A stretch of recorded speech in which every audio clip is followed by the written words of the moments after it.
your entire screen. Okay, so then okay, can you see my screen now? Yes, Yes, sir. sir. Okay, great. So yesterday we started this new topic on parameterization of radiation, and we just covered some basic definition which are utilized in the radiation parameterization. For example, the rigidity properties of the non-black materials like emissivity, absorptivity, reflectivity, right, transmissivity, etc. Kirchhoff's law also we try to reduce. So these are all the fundamental definitions that you have already studied, I know. But it is good to refresh those things because all these things will be utilized uh, later on in this parameterization. So today also we'll be just continuing with the refreshing the old topics. Okay, so we discussed yesterday about the Kirchhoff's law, which states that, let me also pick up the pointer and laser pointer. Okay, so the Kirchhoff's law, as you know, states that the emissivity is equal to the absorptivity. That means epsilon lambda at any given wavelength lambda is equal to the absorptivity alpha lambda. Okay, and this is applicable when the gas is said to be in local thermal equilibrium. Okay, so what are the sources of electromagnetic radiation that you know? We'll just review once again. Any system with temperature above absolute 0 degree Kelvin emits electromagnetic radiation, right? In a simplified picture, the radiation comes from the constantly changing electromagnetic fields of the oscillating atoms. Right? The two prominent characters of the wavelength of the wave are the wavelengths and the frequency, lambda and nu. Okay, and they are related to each other by this expression. That is nu is equal to c divided by lambda, where c is the speed, lambda is the wavelength, and nu is the frequency that you already familiar with. The amount of radiation emitted by a body depends on its temperature and is proportional to the fourth power of the temperature, T4. That also you know. Right? As the temperature of the object increases, the amount of radiation emitted increases very rapidly. Okay, all well-known things. The emitted radiation will travel at the speed of light until it is absorbed by another system. Right?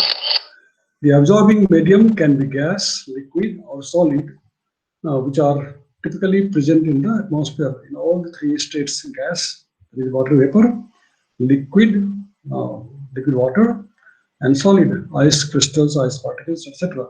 Okay, so all these things will can absorb the radiation. The electromagnetic radiation means they are the energy emitted due to changes in electromagnetic configurations of atoms and or molecules that you are already familiar with. And it is now it follows the very standard rule like lambda is equal to c divided by nu, where lambda is the wavelength and c is the speed, nu is the frequency, well-known expression. Okay, in a vacuum, the c, the speed of the light, is given by this value, 2.999998 times 10 power 8 meter per second. And in other media, it will depend upon the refractive index of that medium, right? Such that the C is given by the ratio of C0 divided by N, where N is the index of the refraction. Okay. So radiation. So what is radiation? Are they photons or waves?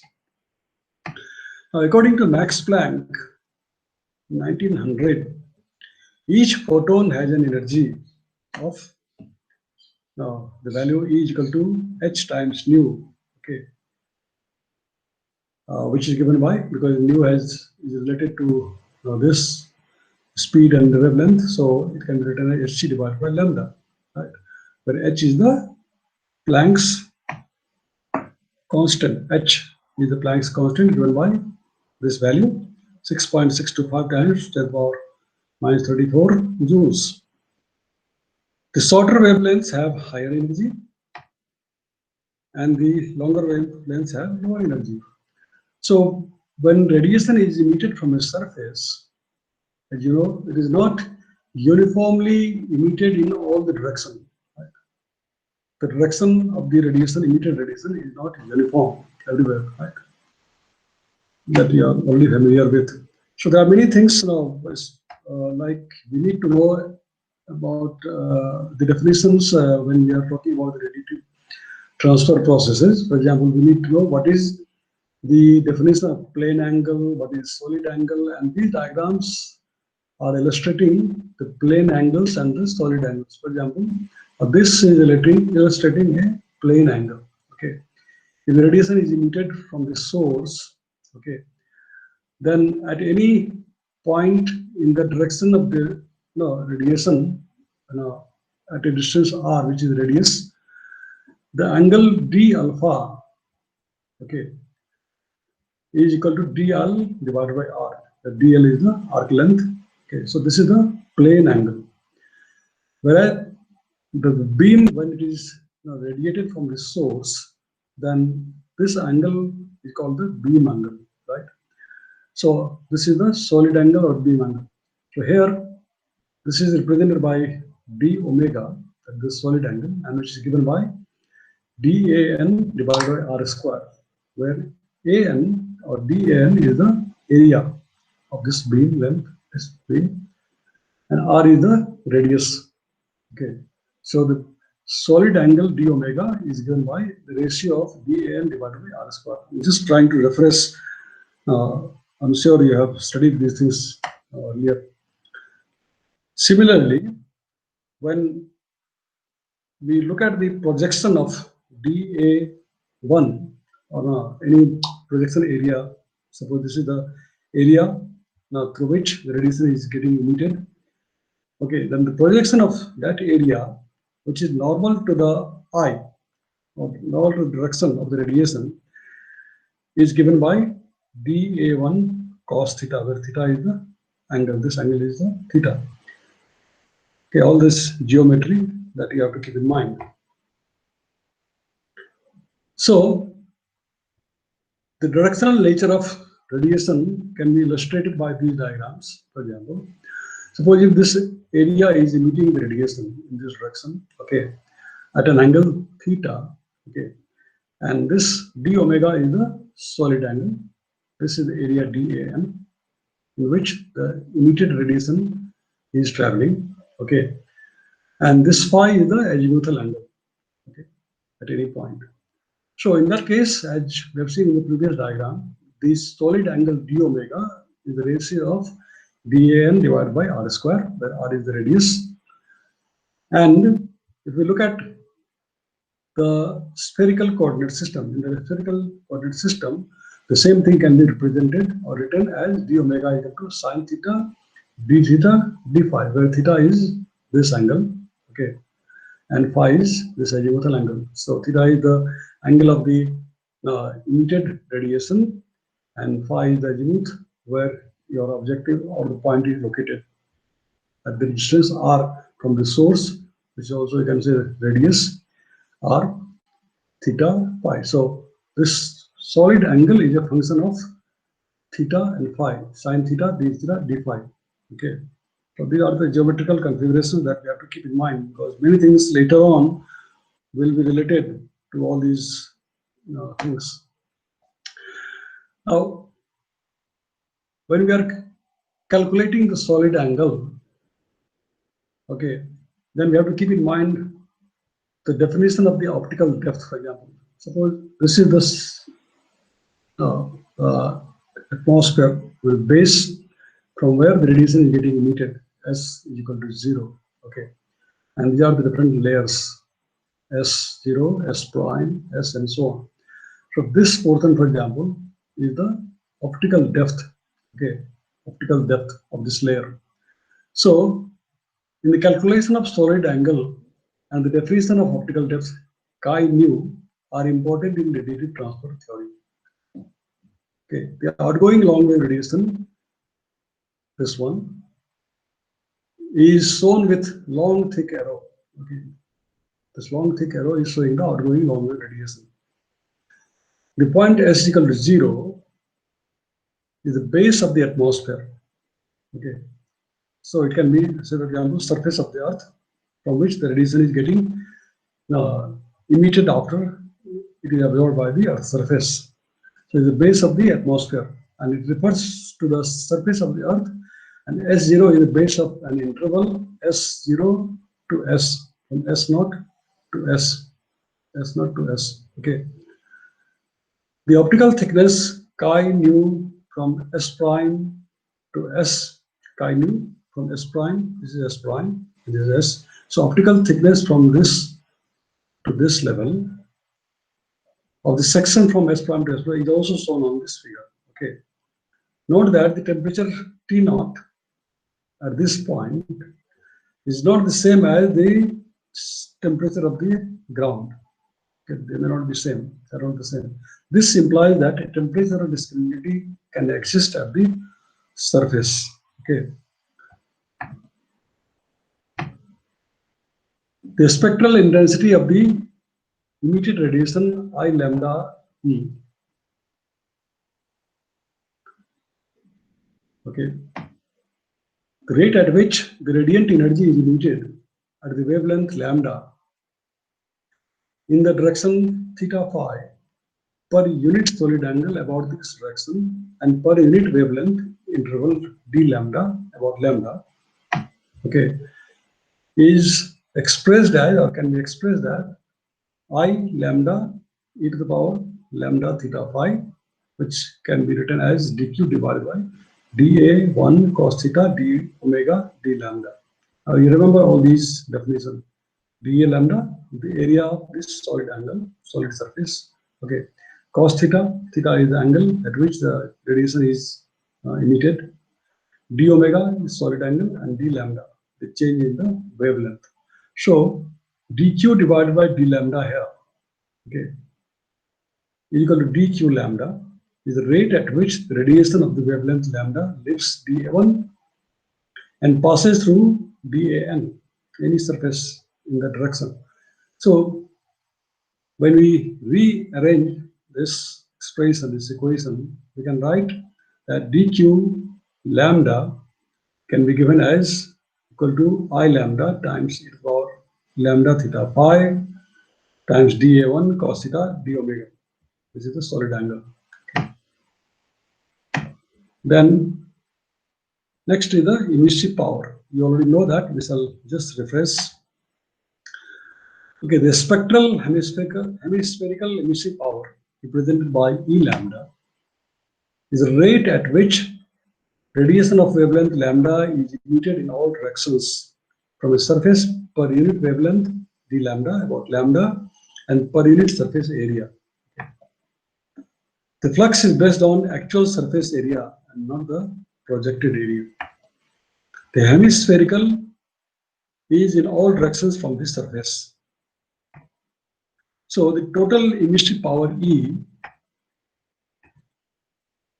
can be written as E lambda is equal to integration from 0 to 2 pi, that means entire spherical surface, and again second integration from 0 to pi 2, that means from horizontal to the perpendicular, the zenith angle, times integration of this entire expression I lambda, E lambda, theta phi, cos theta, sin theta, d theta, d phi, okay, which you have seen earlier, the difference of the emissivity, where E is the integration from 0 to infinity E lambda, d lambda. So the E can be written as, substituting E lambda from here, substitute E lambda from this expression, E can be written as the triple integration, okay, 0 to infinity, from 0 to 2 pi, and from 0 to pi 2, okay, of this entire expression, which is this one, basically. So this is the emissive power. Now, what is diffuse emitter? The intensity of the emitted radiation is independent of the direction and can be written as I lambda E lambda zeta phi is equal to I lambda E lambda, where E lambda is given by pi times I lambda e to the power lambda. Okay. And E is equal to pi times IE. Okay. So next is solar irradiance, solar spectral irradiance. Okay. The spectral irradiance Z lambda is the rate at which radiation of wavelength lambda is incident on a surface per unit area of the surface and per unit wavelength d lambda about lambda. Okay. So the total irradiance G, illustrated in this diagram, the total irradiance G. Okay, this diagram is already familiar to you. We have just explained or discussed earlier. Can be represented by this expression. The total irradiance G, for a given wavelength lambda is equal to integration from 0 to 2 pi, second integration from 0 to pi 2 of this expression I lambda theta pi cos theta sin theta d theta d phi. Okay. Where G is equal to 0 to infinity G lambda d lambda, and therefore it defines the total irradiance, total spectral irradiance. Now the black body, again we review the black body radiation for the continuity. You know what is black body, right? The black body is a perfect emitter and absorber of radiation. Are you all hearing me? Yes, sir. Yes. Okay, good. Yes, sir. Okay, good. So a black body is a perfect emitter and absorber of radiation. It emits radiation uniformly in all directions. No directional distribution is diffuse radiation. Okay. Now, Joseph Stephen in 1879, okay, he did a lot of work on the atmospheric radiation. Okay. And he says that the total radiation emission per unit time and area over all wavelengths and in all directions is given by EB is equal to sigma to the power 4. Well-known expression, the Stephens-Boltzmann law that you know, sigma T to the power 4 watts per meter square. Okay, where sigma is the Stephens-Boltzmann constant given by this 5.67 times 10 to the power minus 8 watts per meter square per Kelvin to the power 4. So the black body radiation function is explained below. Use black body radiation function f lambda is given by f lambda for any temperature T is given by the ratio of integration from 0 to lambda wavelength times EB lambda for that wavelength at that temperature for the wavelength band d lambda divided by the sigma to the power 4, which is the Stephens-Boltzmann law. So if you want radiation between lambda 1 and lambda 2 wavelength band, okay, then it can be expressed as in this illustrated in this figure. Suppose you have got the wavelength distribution like this.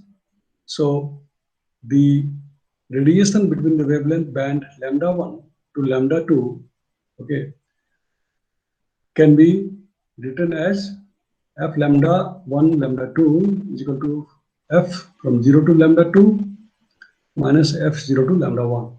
Okay, and given by the ratio here in this curve, E B lambda function of temperature divided by EBC for temperature. Okay, the black body radiation. So the radiation between the two bands lambda 1 and lambda 2 is defined by this expression that we just discussed here. F lambda 1 minus f lambda 1 to lambda 2 for the temperature T is equal to f lambda 2 for the temperature T minus f lambda now for the wavelength lambda 1 for the temperature T. So Planck's radiation law, again, you already know it, but we just, for the sake of continuity, we review again. The primary law governing black body radiation is the Planck radiation law. Okay, already known to you. This law quantifies the intensity of radiation emitted by unit surface area into a fixed direction, solid angle, from the black body as a function of wavelength for a fixed temperature. Okay, so it is a function of the wavelength and temperature. The Planck law can be expressed through the following equation. Okay.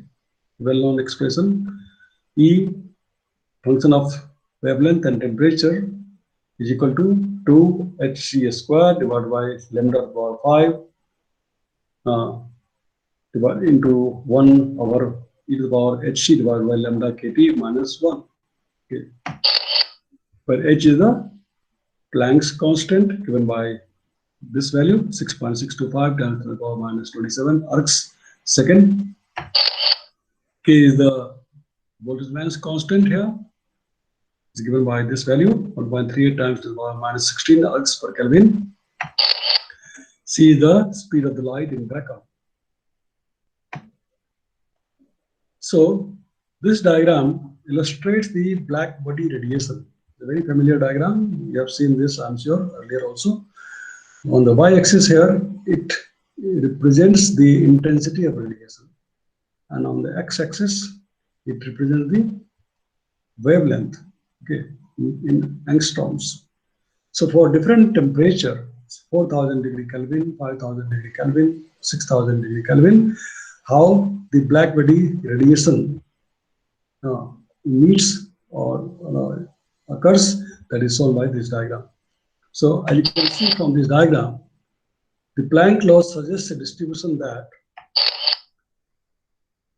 the radiation peaks at a certain wavelength. Okay, for example, for this wavelength, at this temperature, the peak value is here. Okay. The peak shifts to the shorter wavelengths or higher temperature as the temperature increases from 4,000 to 5,000 to 6,000.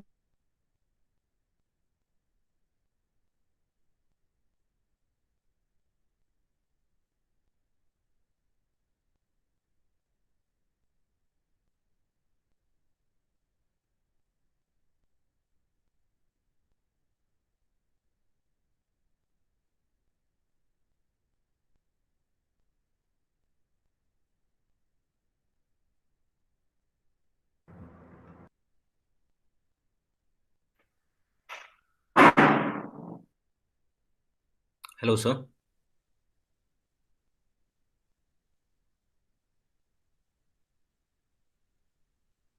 Hello. Anyone there? Hello, Yeah. Rahul. Yeah. पता ही नहीं चलता whether it's my problem or sir's problem. Yes. Sir's problem.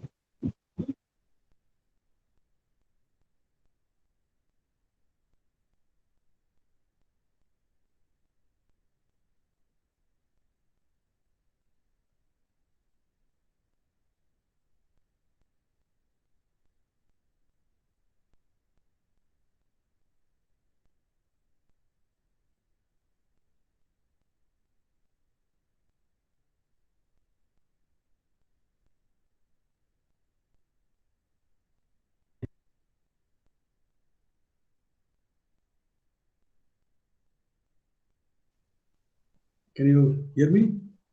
Yes, sir. Sorry, I got disconnected. Yes, sir. Yeah, power cut. Yes, sir. Because there's load shedding and then no power, so I had to switch on from one internet to another internet and got disconnected. So I think you already had how much? 328, right? So shall we continue this class or we continue tomorrow? Because you have to have another class. We are just trying to review the basic things, the fundamental definitions that you have already studied, and few more things we have to discuss tomorrow. After which we will go to the ready to transfer now questions. So I think we need to stop right today because hello. Yes, so we have Yes, class. Yeah, because we have another class and it's 3:28, so we must stop here, right? So, Yes, sir. yeah, then we can meet tomorrow, right? Today's class somehow, was not enough. Anyway, we continued and discussed something, the basic fundamental things, try to review. So I see that almost everybody is given now, right? Except one. I don't know which one is not there. So about 11 people or 10 people, maybe two are not there. So anyway, so we stop here for today. It's already 3:30, 3:29. Okay. Okay, sir. Thank you. okay, sir. Thank you, Thank sir. you, sir. Thank you, sir. Thank you, sir. See you tomorrow. Thank you, sir. Thank you. Okay. Thank you.